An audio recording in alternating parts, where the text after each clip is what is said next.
শহীদ রাষ্ট্রপতি জিয়াউর রহমানের সন্তান হচ্ছে জনাব তারেক রহমান। আপসীর নেত্রী বেগম খালেদা জিয়ার সন্তান তারেক রহমান। তার শরীরে কাদের রক্ত আপনাদের বুঝতে হবে। ভাই, নেতা হওয়ার জন্য তারেক রহমানের কারো কাছে যাওয়ার প্রয়োজন নাই। তার মা বাবার বিশাল বড় একটা লিগেসি বিল্ড আপ করে গেছে।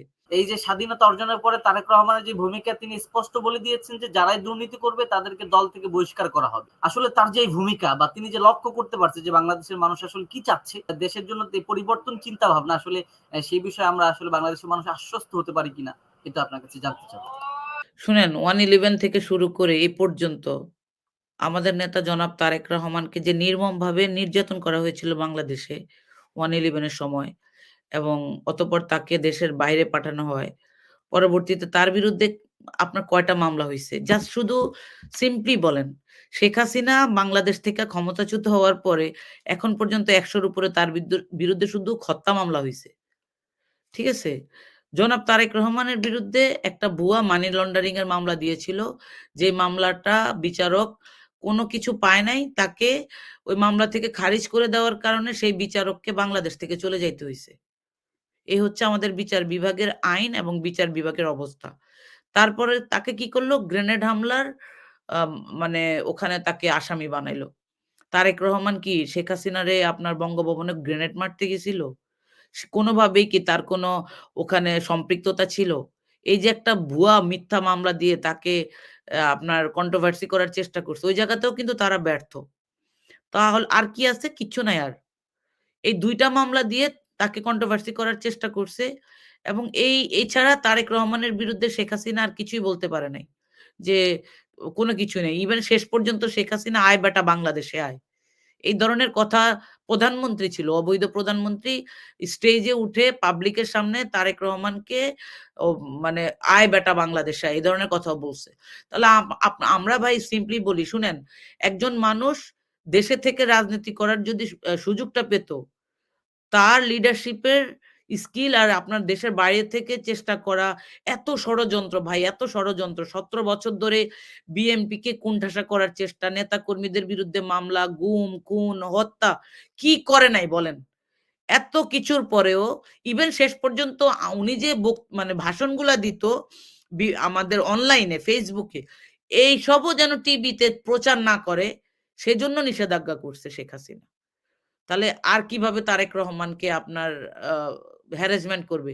সবকিছু করার পরও দেখেন, উনি কিন্তু বিশ্বাস হারায় নাই। ২৮ অক্টোবরের আগে পরে সবসময় বলার চেষ্টা করছে যে, "আমাকে ক্ষমতায় আনার জন্য না, আপনারা আপনাদের নিজেদের অধিকার, ভোটের অধিকার প্রয়োগের জন্য বাংলাদেশে আমার পাশে থাকেন।" আর কি বলবে? তারপরে উনি কিন্তু বলছে যে আমাদের যে ৩২ দফা, ৩১ দফা যেটা মানে বিএনপির নির্বাচনী ইস্তেহার দিয়েছিল যে সরকার গঠন করলে তারা কি বলবে? উনি সেখানে বলেছিল যে, "একবারের বেশি প্রধানমন্ত্রী কেউ হইতে পারবে না। এই আইন আমরা করব।" সংসদে ২ টা ভাগে বিভক্ত থাকবে। ঠিক আছে? ২ স্তর বিশিষ্ট সংসদ থাকবে। আরো অনেক কিছু করেছে। তো এখন বৈষম্য থাকবে না কোনো কিছুতে। তো একটা জিনিস হচ্ছে কি দেখেন, আ শহীদ রাষ্ট্রপতি জিয়াউর রহমানের সন্তান হচ্ছে জনাব তারেক রহমান। আপসীর নেত্রী বেগম খালেদা জিয়ার সন্তান তারেক রহমান। তার শরীরে কাদের রক্ত আপনাদের বুঝতে হবে। সেই মান তার সে ভাই, নেতা হওয়ার জন্য তারেক রহমানের কারো কাছে যাওয়ার প্রয়োজন নাই। তার মা বাবার বিশাল বড় একটা লিগেসি বিল্ড আপ করে গেছে। তারপরে গত ১৭ বছরে মানে এত ষড়যন্ত্রের পর দলের নেতাকর্মীদেরকে ঐক্যবদ্ধ রাখার চেষ্টা করেছে, এবং সেই জায়গায় এখন পর্যন্ত বিএনপি কিন্তু ঐক্যবদ্ধ আছে। এখন পর্যন্ত ষড়যন্ত্র চলতেছে। তারপরেও কিন্তু ঐক্যবদ্ধ তার নেতৃত্বে আছে। তা এরকম একজন নেতাকে আপনি এবং আপনার বিভিন্ন জায়গায় যে আপনার যারা আ দলের শৃঙ্খলা ভঙ্গ করতেছে তাদের বিরুদ্ধে কিন্তু উনি ব্যবস্থা নিচ্ছে। এবং বলে দিয়েছে যে মানুষের সাথে আপনি ক্ষমতা দেখিয়ে তাদের ভালোবাসা পাওয়ার দরকার নাই। মানুষের সাথে সহানুভূতি দেখান। শক্তি কিংবা ভয় দেখিয়ে নয়, ইনসাফ এবং উদারতা দিয়ে মানুষের মন জয় করুন। জনগণের ভালোবাসা অর্জন করুন। আর কি বলবে? এখন এখন যেটা হচ্ছে কি যে কয়েকদিন ধরে 'প্রথম আলো', আমি আপনাকে বলি, 'প্রথম আলো' সবসময় বিএনপির বিরুদ্ধে ষড়যন্ত্র করে আসতেছে ভাই। 'প্রথম আলোর' ইন্ডিয়া অফিস থেকে বসে সাইবার চালায়। তাদের যে সাইবারের সমস্ত কন্ট্রোল প্যানেল হচ্ছে ইন্ডিয়াতে। এই ১ম আলো তারেক রহমানকে 111 এর সময় ভুয়া মিথ্যা কন্ট্রোভার্সি করার চেষ্টা করছে। এখন পর্যন্ত করছে এবং দেখেন কোনো একটা জায়গায় বিএনপির কোনো নেতাকর্মীদের কিছু একটা পেলে সেটা ধপ করে আপনার নিউজে চলে আসতেছে। কোনো যাচাই-বাছাই ছাড়া। এদিক দিয়ে কিন্তু বাংলাদেশের বৈষম্য বিরোধী ছাত্র আন্দোলনের মধ্যে ঢুকে গিয়ে অনেক ছাত্রলীগ কিন্তু এদের সাথে বিভিন্ন জায়গায় অলরেডি চাঁদাবাজি শুরু করে দিছে। তারপরে আপনার জামাত বিভিন্ন জায়গায় তাদের দখলদারিত্ব করতেছে। তাহলে বিএনপি নেতা কর্মীদেরকে শুধুমাত্র কালিমা লেপনের জন্য তো আপনার এই মিডিয়াগুলো এখন পর্যন্ত আপনার সোচ্চার। আমরা খুবই সচেতন এই ব্যাপারে। তবে একটা কথা বলি ভাই, বাংলাদেশে ১৭ বছর আন্দোলন করেছে বিএনপি। আগামীতে সরকার গঠনের যে স্টেক হোল্ডার যারা আছে তাদের মধ্যে ১ম দাবিদার হচ্ছে বিএনপি। এখন আমাদের যে কাজটা করতে হবে, আমাদেরকে সহযোগিতা করতে হবে। আমি মনে করি বাংলাদেশে কোনোভাবেই যেন প্রতিবিপ্লব বা ভারতীয় কোনো এজেন্ডা বাস্তবায়ন না হয় সেজন্য বিএনপির সমস্ত স্তরের নেতাকর্মীদেরকে খুবই সতর্কভাবে কাজ করতে হবে এবং মিডিয়াতে মিথ্যা প্রোপাগান্ডার বিরুদ্ধে সোশ্যাল মিডিয়া সহ সামাজিক প্রতিরোধ গড়ে তুলতে হবে। এটা খুবই গুরুত্বপূর্ণ। আর যে সমস্ত ছেঁচড়া, চোর, চাঁদাবাজ বা অনুপ্রবেশকারী এদের ব্যাপারে সচেতন থাকতে হবে যেন এরা কোনো রকমের ব্যানার পেস্টুন বানিয়ে আমাদের নেতার ছবি ব্যবহার করতে না পারে। আমরা চিনি না জানি না আন্তাজে শ্রমিক নেতা। সাথে তারেক রহমান, জিয়াউর রহমান, খালেদা জিয়ার ছবি দিয়ে পোস্টার ছাপায় এলাকা ভইরা ফেলতেছে। অথচ ১০ দিন আগেও সে আওয়ামী লীগ করত। তাহলে এই সমস্ত ব্যানার পেস্টুন বন্ধ করতে হবে।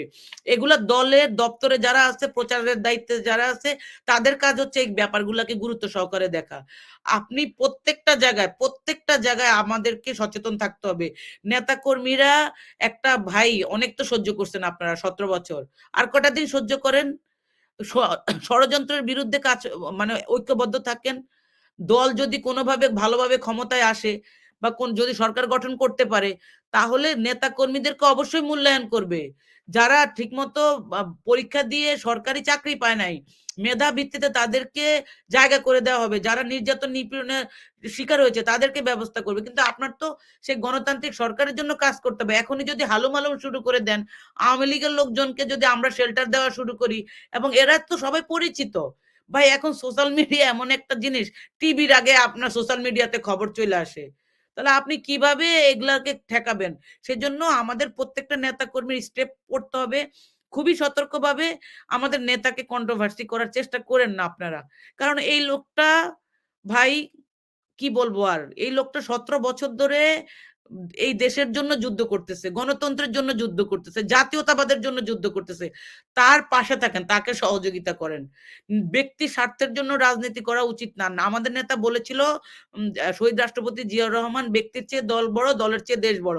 ওই জায়গাতে আমাদের প্রত্যেকটা নেতাকর্মীকে একটু ধৈর্য নিয়ে মাঠে থাকতে হবে এবং কোনোভাবে সন্ত্রাস, চাঁদাবাজ এবং টেন্ডারবাজ এদের বিরুদ্ধে আপনার ঐক্যবদ্ধ হয়ে প্রতিরোধ গড়ে তুলতে হবে। এটাই হওয়া উচিত এবং এটাই আমাদের জনপ্রিয়তা।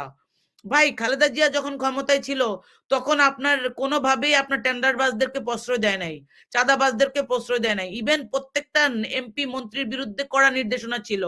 এখন ব্যাপার হচ্ছে যে বাংলাদেশে গোছানো একটা রাজনৈতিক দল আমাদের ৩০০ টা আসনের লোকজন কিন্তু অলরেডি রেডি আছে। নেতাকর্মীরা নির্বাচনী কর্মকাণ্ডের জন্য রেডি আছে। সেই জায়গায় কন্ট্রোভার্সি করার জন্য ষড়যন্ত্র করতেছে। এই ষড়যন্ত্র আমাদেরকে ঠান্ডা মাথায় মোকাবেলা করতে হবে। এটাই হওয়া উচিত এবং মিডিয়া প্রোপাগান্ডা থেকে আমাদেরকে সতর্ক থাকতে হবে।